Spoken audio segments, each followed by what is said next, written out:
high and the mighty will fall. There will be no power brokers, the wall of power will fall. Good evening, ladies and gentlemen. Welcome to the Wall of Power Radio Hour. This is your host, Paul Metsa, coming to you with a great news show tonight, talking about an event happening August 6th and 7th in Carlton, Minnesota, called the Honeybee Festival. It's a 2-day event, fundraiser for people that pollinate bees. They're going to have several bands each day. There's a bike ride. There's going to be people selling bee products, everything you need to keep yourself on the bee-friendly path. We've got several people we're talking to tonight who are taking part in the Honeybee Festival. Fellow on the board of the Oldenburg Arts and Cultural Community organization that's putting it on at the Oldenburg House. We're going to be talking to a beekeeper from the Northeast Minnesota Beekeepers Association. A couple of great people that are providing libations, originally sourced and served from here in the Twin Ports area, and then a great musician who's playing with his band, War Bonnet. So we got a big show for you tonight in the Wall of Power Radio. But first up, a fellow that I've had the pleasure of knowing and working with for years. He was also a close personal friend of the world's greatest sound man, the late, great Monty Lee Wilkes, who came from Barnum, Minnesota, right up the road from where the event's taking place. We're going to be talking right now with Mr. Scott Lillo, who's on the board of directors. Scott, tell us about your great organization and a little bit about the Honeybee Festival taking place August 6th and 7th.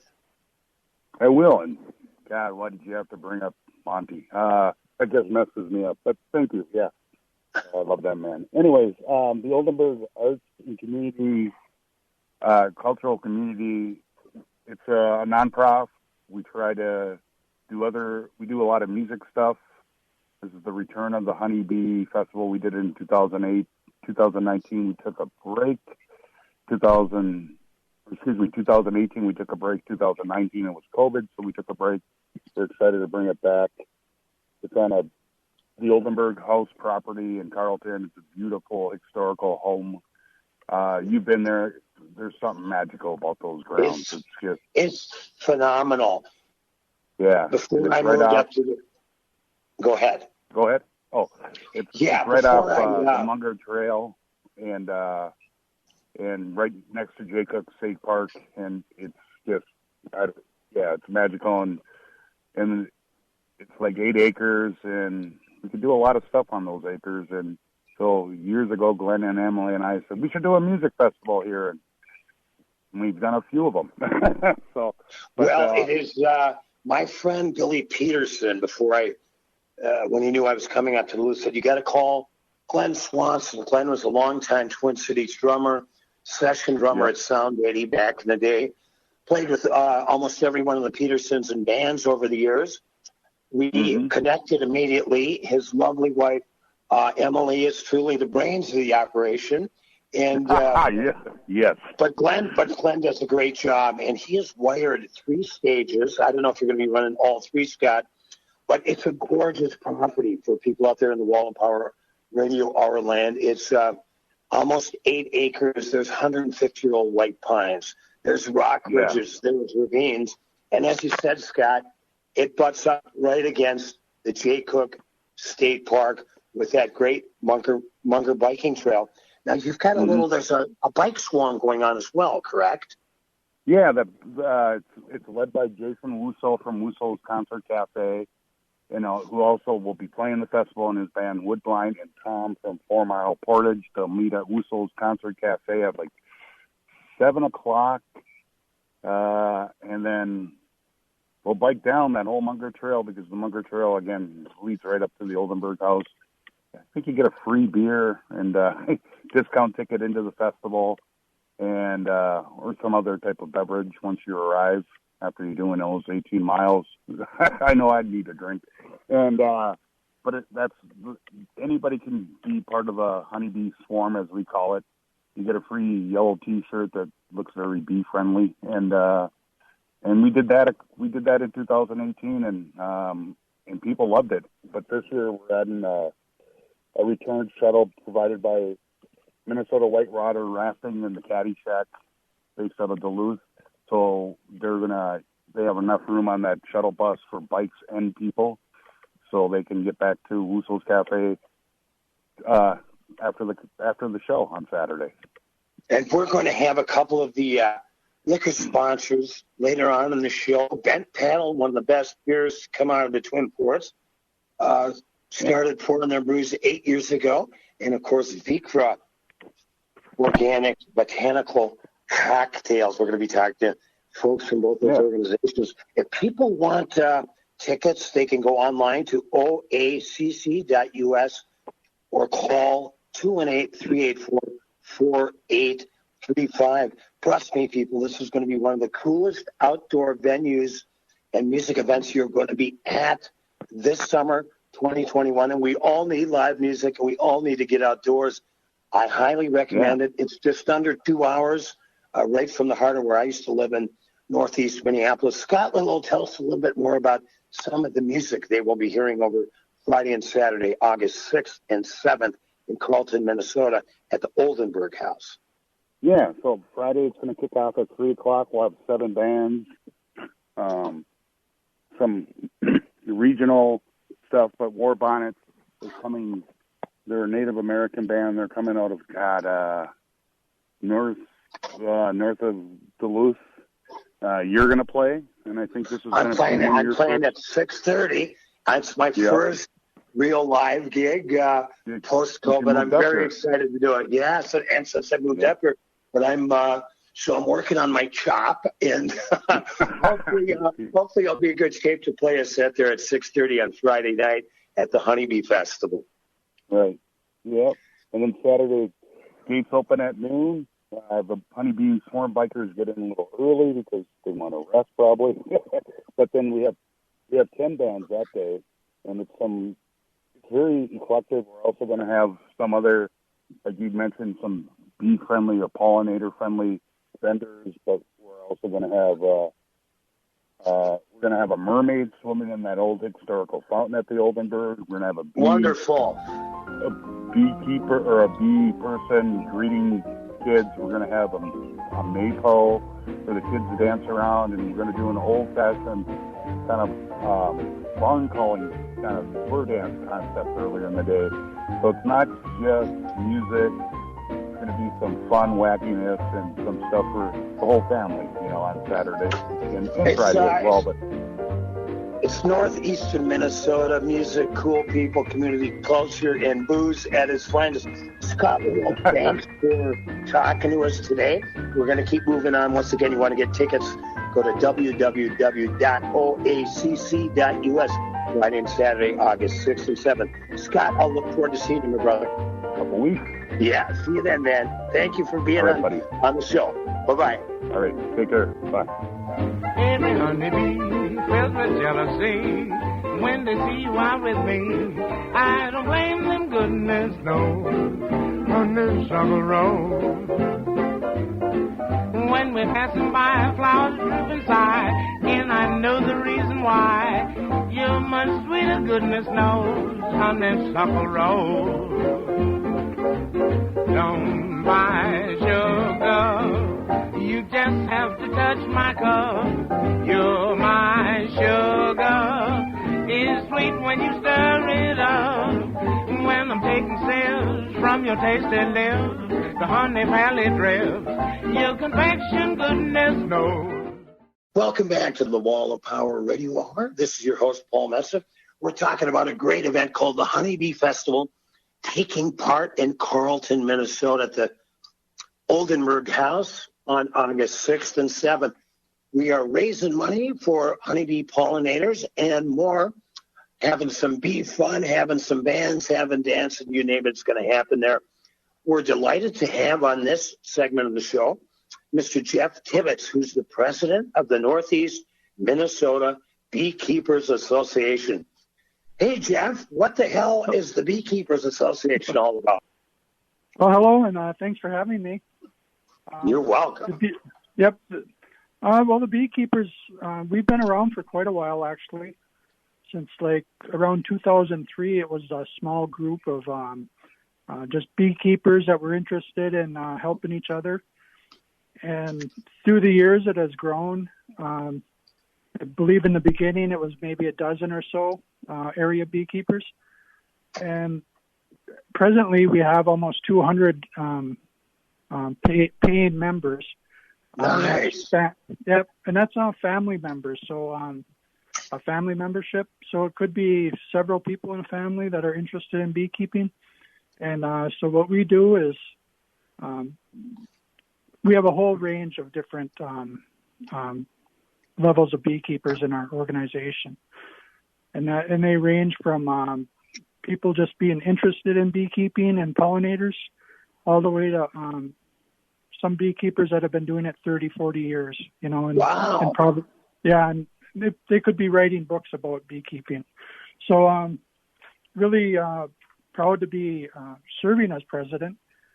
I've been president for approximately 6 or 7 years now, I believe.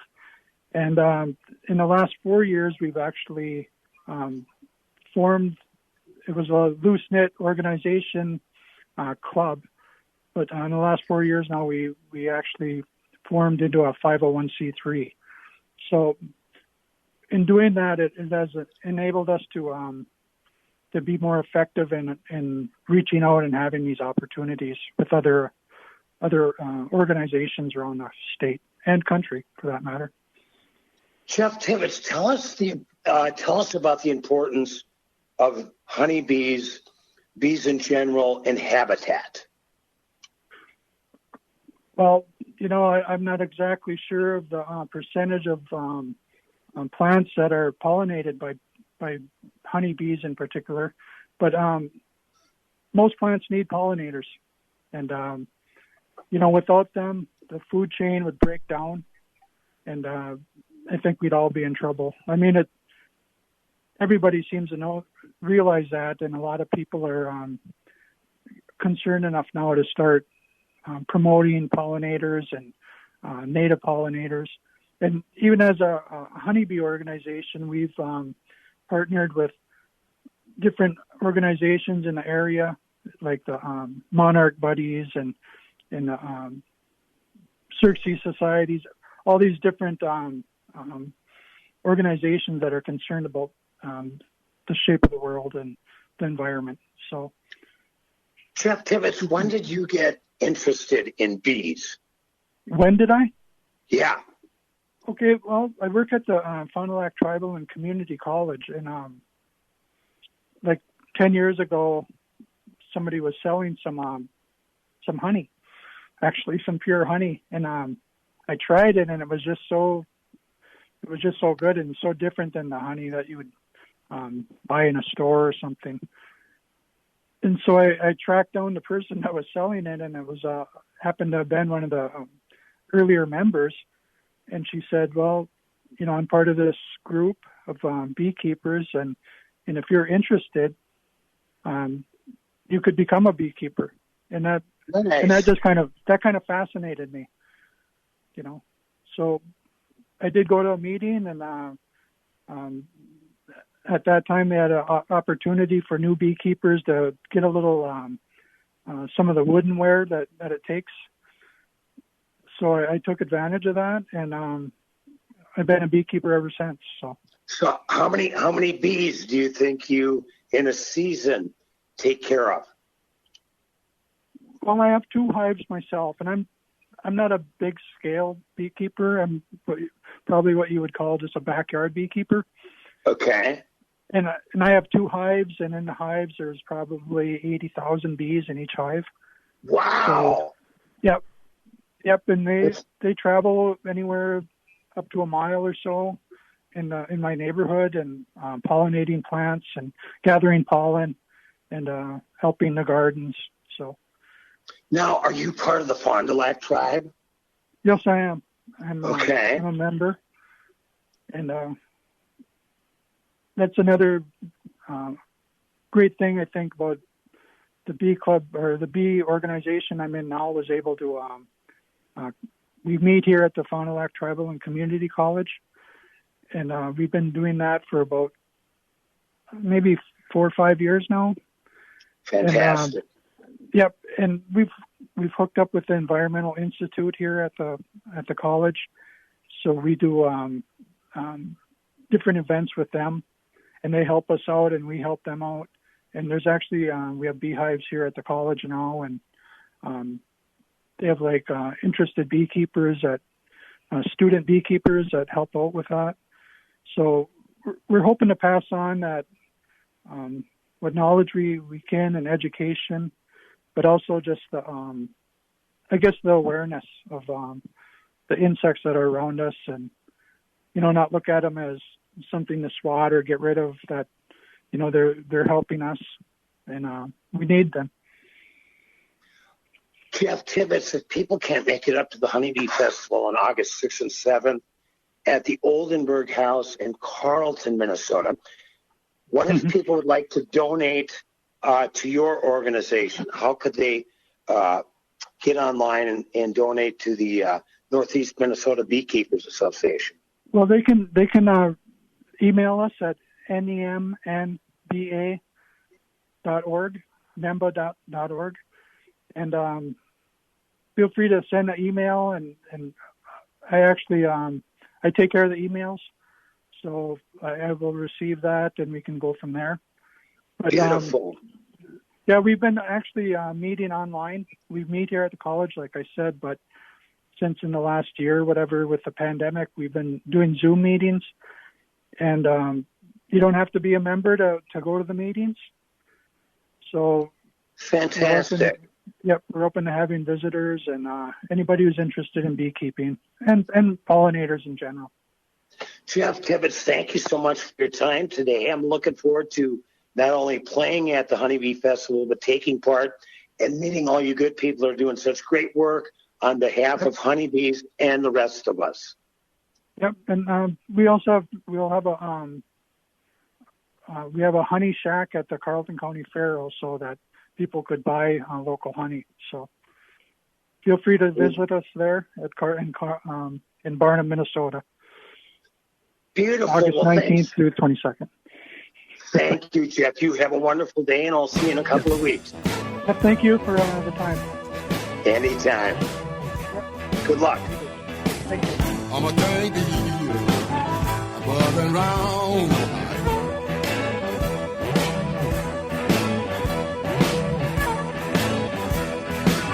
I'm a tank above and round.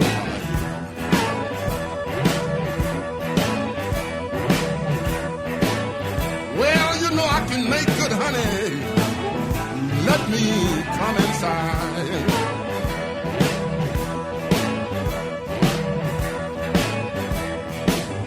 I'm a gang bee, buzzing all night long.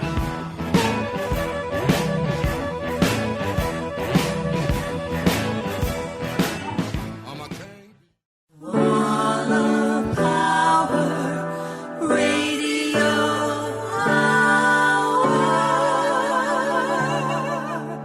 Welcome back to the Wall of Power Radio Hour. This is your host, Paul Metsa. The one thing about living in Duluth, besides we've got 10% of the world's fresh water, is that it's got some of the greatest brew pubs in America because of that water. And we have a fellow now we're chatting to, a fellow named Eric Welke from Bent Paddle Brewing. I have to say, Eric, I've had a couple of those Bent hops, an incredible IPA. And tell us a little bit about the history of Bent Paddle up here in Duluth, Minnesota. Thank you, Paul. Thank you for having me on. I very much appreciate it.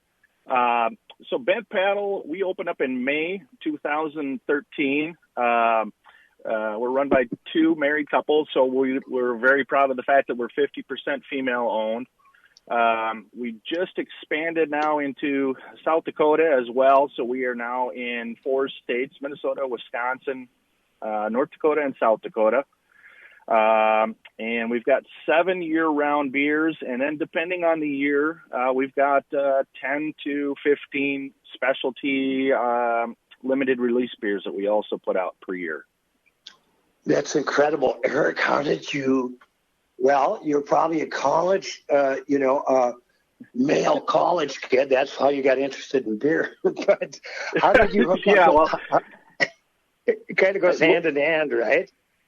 exactly. You know, I went to University of Minnesota Duluth in the mid '90s, and I've always had a deep love for Duluth and the North Shore. I was born and raised in St. Paul. When I finished school, I went back to St. Paul with still having a love affair with Duluth and the North Shore. But I tried Bent Paddle's Bent Hop, the same one that you just mentioned, probably about 6 years ago when they expanded into the Twin Cities and they were self-distributing. And a friend of mine introduced me to it, and I instantly fell in love with the Bent Paddle beers. And then it just kind of took off from there. And then when I moved back up to Duluth roughly 5 years ago, I knew exactly who I wanted to go work for. So I chased them for about 6 to 8 months nonstop. I even said, I'll work for free for the first 2 months if you hire me. I mean, I'll work for beer. Yeah, exactly. And so it finally worked out that they had a sales position open up, and he said, hey, I want to talk to you about a sales position we have open. And I told Brian Tonis, I said, I'll take it. And he says, you don't even know what I'm paying you yet. And I said, I don't care. I'll take it. Let's go. Good for you. Yeah. Tell us about the two couples that started Bent Paddle Brewing. It's Brian and Karen Tonis and Colin and Laura Mullen. Laura was born and raised in Duluth. I actually went to UMD with Brian and Karen Tonis, but it was kind of the perfect mix of talents and intelligence and experience between all four couples. Brian and Colin have brewing experience. Karen Tonis has HR experience, and Laura Mullen has eventing and logistics and organization experience. So it was they each brought something to the table, and it was the perfect recipe. And the fact that we get to do it all in Duluth with that amazing Duluth Lake Superior water is the best part. Well, that is, I was talking to someone last week, and they said Duluth is really becoming one of the beer capitals in the country, and in large part due to the pure water in Lake Superior. Is that correct? Yeah, that's spot on. The Lake Superior water is very soft. It gives us a very nice, clean palate to work with. We do run it through a charcoal filter. We use municipal water, but I talked to a city official who informed me. He said, Eric, that intake station north of Duluth, that pipe runs out into the lake and draws at a depth of about 400 feet. So the water that we get out of our taps, hasn't even seen sunlight, and it's the best water. I mean, when I moved up here, I got rid of my Brita water filter and just drink straight out of the tap. It's just phenomenal water to work with, and we don't really have to do much to it, and that's a huge advantage we have here in this area. I'm loving the tap water out of my tap. I live in the Central Hillside in Duluth. I lived in Northeast Minneapolis for years. They had great tap water. So it's nice not to have to be buying a jug of water every day and dealing with the plastic refuse that comes from that. One more question, Eric, before we move on with the show, highlighting the Honeybee Festival at the Oldenburg House, August 6th and 7th in Carlton, Minnesota. Tickets at oacc.us. Tell us a little bit about the environmental outreach that Bent Paddle has, specifically going along with supporting an event like this. It just kind of tied in. I met Glenn and Emily Swanson probably about 4 years ago. I was at Streetcar Kitchen and Pub in Carlton, which is a phenomenal place. If you're ever in the area, stop in and check them out. But they're just down the street from the Oldenburg House, and talking to them, they told me about Oldenburg House and some of the events that they were starting to put on. So I made a cold call. I just pulled up and walked up and ended up sitting down with Glenn and Emily, having a couple of beers and talking about what each of our visions were and what we wanted to do in the upcoming years. And the more we talked, the more we found out that Our sustainability vision was the same. Our giving back to the community was the same. Our love of music was the same. And we all just kind of started nodding our head every time the other person said something in agreement. And eventually I think Glenn looked over at Emily and he says, I think we found our brewery. I think we're going to just start working with Bent Paddle, because we just had a lot of, like I said, same visions and same goals and aspirations, and the things that are near and dear to us, the sustainability, the environment, nature, getting outdoors and paddling and biking and preserving the water and that kind of thing. We were just all on the same base. Well, it sounds like a perfect marriage. Now, what is the Bent Paddle website if people want to find out more about your great brewery and operations? Yeah, if you just go to bentpaddlebrewing.com, we're on Facebook, Instagram, Twitter, all the social media platforms as well. If you just search Bent Paddle Brewing, and we do a pretty good job of keeping everything updated as far as beers we have available in our tap room. But yeah, come on up to Duluth, and Paul, we're happy to have you here in Duluth. So definitely reach out to me, and we'll go sit down and have some more beers. We'll go have some more Bent Hop. Well, I have to add a personal note. When I was searching for a place to live up here in Duluth, I have a great babysitter for my doggy Blue named Emily Mendel, who babysits in the Northeast Minneapolis. And that gal likes her beer, and she says, now you don't have to pay me for babysitting, but I want a 12-pack of Bent Paddle when you come back. I love it. It's the best form of payment. Beer brings us together. It certainly does. Well, Eric, I will look forward to meeting you and Ben and a few of us, that great Bent Hop beer, and the rest of the folks at Bent Paddle. And you have a wonderful day, my friend, and thanks for sponsoring the Honeybee Festival. Absolutely. We're glad to be a part of it. Paul, thanks again for having us on your show. I appreciate it. All right, brother. Talk to you soon. Take care, guys. Yeah, bye-bye. Welcome back to the Wall of Power Radio Hour. This is your host, Paul Metza. We're talking about the Honeybee Festival all night tonight on the Wall of Power Radio Hour, a great outdoor event taking place August 6th and 7th at the Oldenburg House in Carlton, Minnesota, a beautiful 8-acre outdoor space that butts up against the Jay Cook State Park and the Munger Biking Trail. One of the sponsors for this year's event is a distillery located in Duluth, Minnesota. Their building, I believe, is in Canal Park, the Vikra Distillery, and we have the prime mover talking to us, the Queen Bee, Miss Emily Vikra. Emily, how are you tonight? I am doing great. How are you doing? Oh, we're doing great. I can't wait to play at the festival, to meet all you folks. And what a phenomenal event. But before we get into more of the event, let's tell us about this great Vikra distillery that you started. But first of all, spell it, because it doesn't spell like it sounds. Right. So Vikra is our last name, but it's also Norwegian for bay, people of the bay. Vik is the Norwegian word for bay. So it's spelled V-I-K-R-E, Vikra. And, it's actually the same root word as the word for Viking, which has been Americanized, but in Norwegian you'd say Viking. Oh, well, see, we learn something every week on the Wall of Power Radio Hour. Metsa is from Finland. I'm a good Finn. Originally it was called Metsa Vainio, and that's close. It means meadow in the forest. Ah, beautiful. Yeah. Love that. And that Oldenburg House is kind of a meadow in a forest. It is beautiful there. It is incredible. It's an incredible space. Emily, tell us a little bit about these organic botanical cocktails and the type of liquor that you guys produce, and how and when did you get into this line of work? Yeah, great question. So we have actually had Vikra Distillery here in Canal Park for 7 years now. It's as old as my oldest son, in fact. I was pretty busy 7 years ago. But, we really focus on botanical spirits and flavors inspired by our gorgeous Lake Superior and the clean, mineral-free water that we get to work with and the flavors of the North. And We make 3 organic gins. We make an organic Akavit, which is a Scandinavian caraway spice spirit.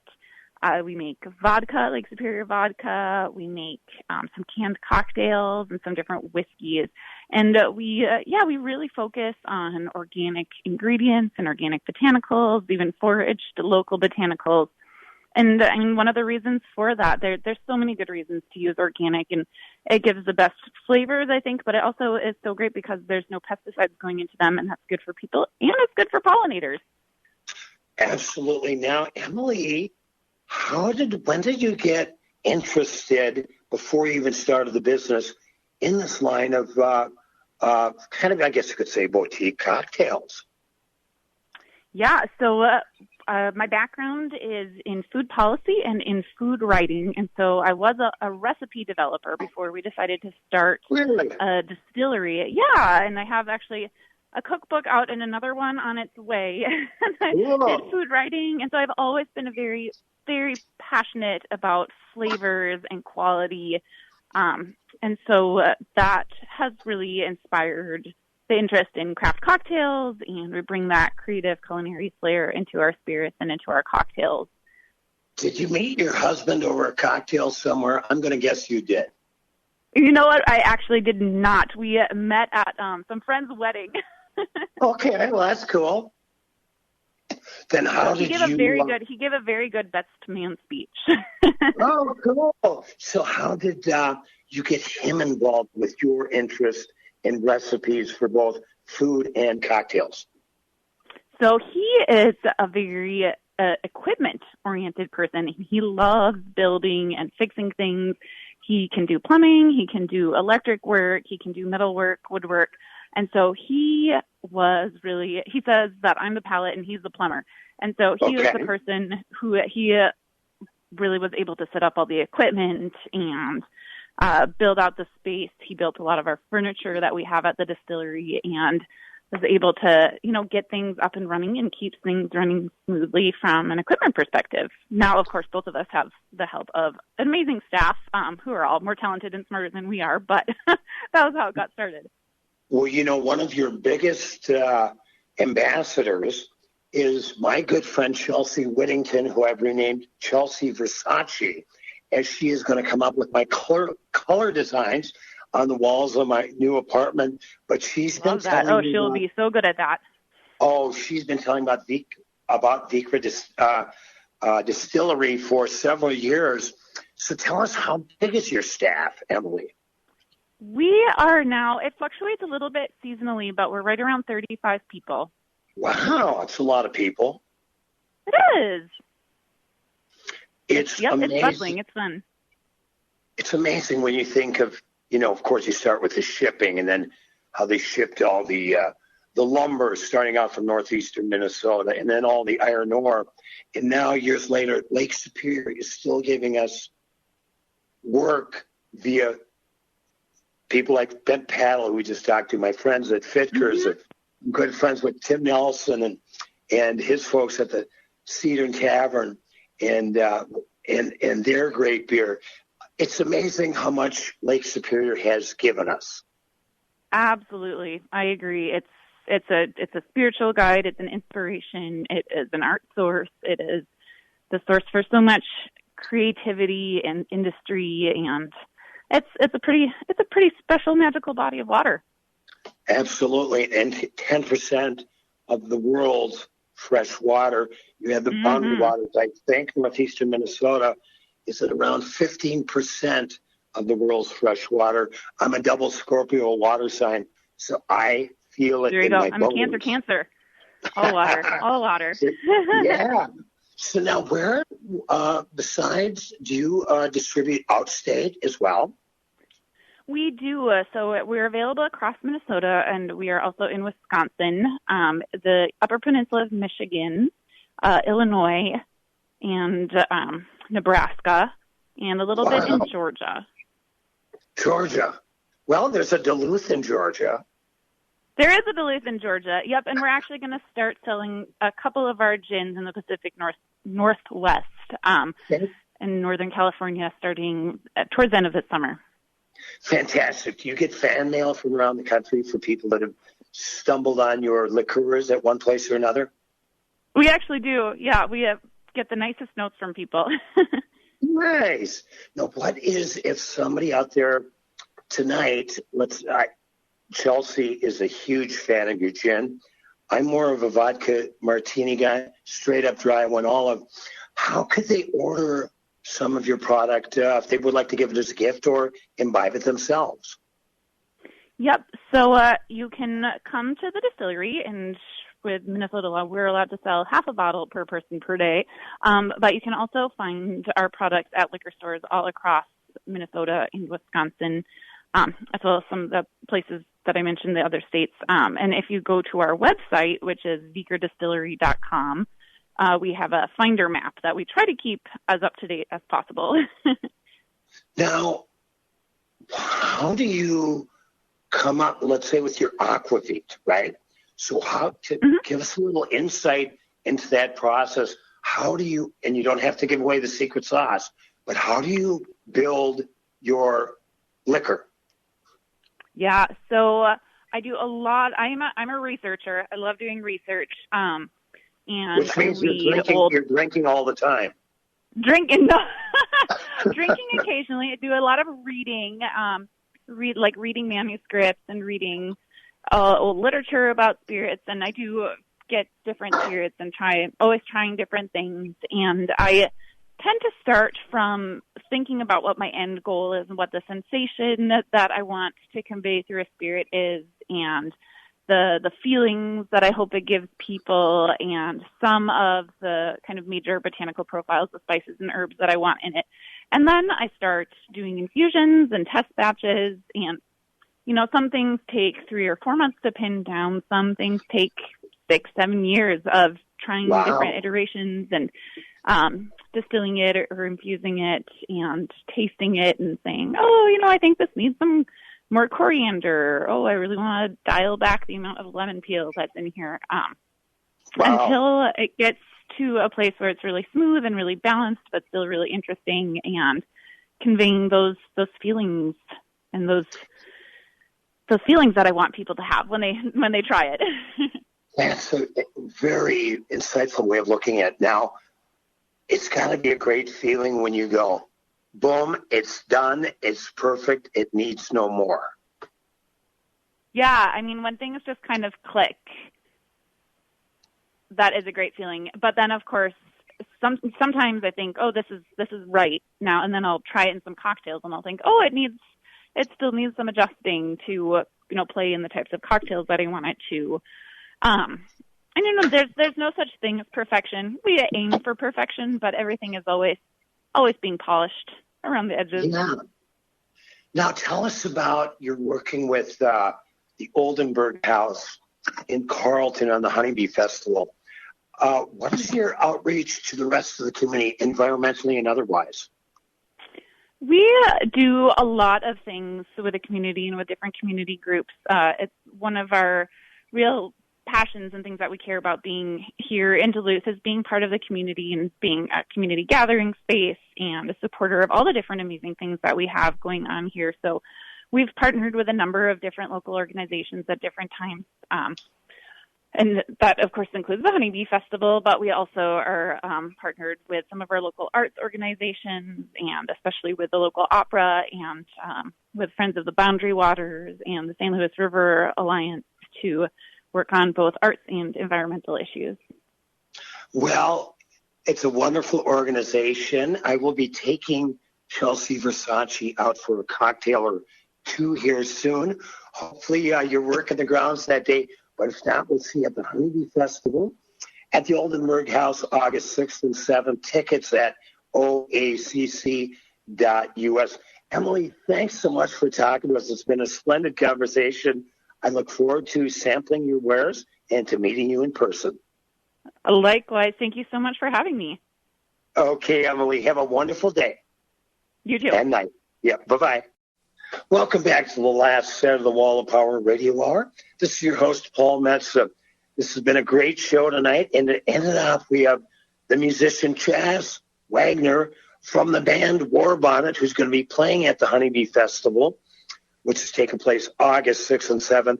Chaz, tell us really quickly about War Bonnet. War Bonnet is a legendary Native American band from northern Minnesota up on the Ojibwe Reservation of Nett Lake. And we glorify indigenous Native American culture through music. And we reverently explore and reinterpret our ancestral Native sounds, and we incorporate today's instruments along with that. And I'm a powwow singer, I'm a powwow dancer, and I reside on the Nett Lake Indian Reservation, and I'm a proud tribal member here. And yeah, I'm really glad to be on the Honeybee Festival roster, and I'm looking forward to the show. Well, I've checked some of your stuff out, War Bonnet on YouTube. Everybody else, check it out. Chaz, we just got a little bit of time left. We're going to play a song you guys perform and wrote called The Legend of Geronimo.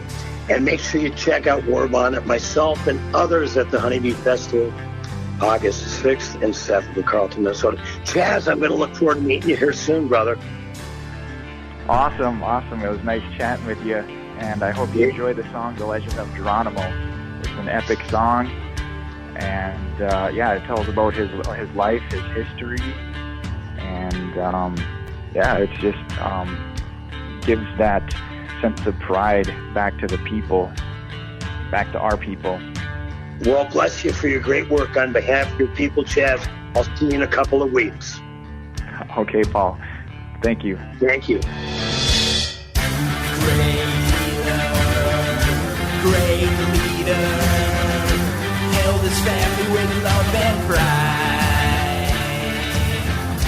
When he lost them in a raid, a voice spoke from inside. You cannot die in battle. Your aim will always be true. A spirit blessed him with power. With each fight, the legend grew. Thanks for listening to the Wall of Power Radio Hour. The show is produced by Paul Metza, engineered by Patrick Lilia in the studio at AM 950 in Eden Prairie, Minnesota. The show brought to you by Eden Prairie School of Rock. I'm recorded from an undisclosed location on the Central Hillside of Duluth. Follow me at paulmetza.com. We're on every week. New shows coming up on AM 950 on the Wall of Power Radio Hour. And like my dad used to tell me, remember to be kind and make someone happy.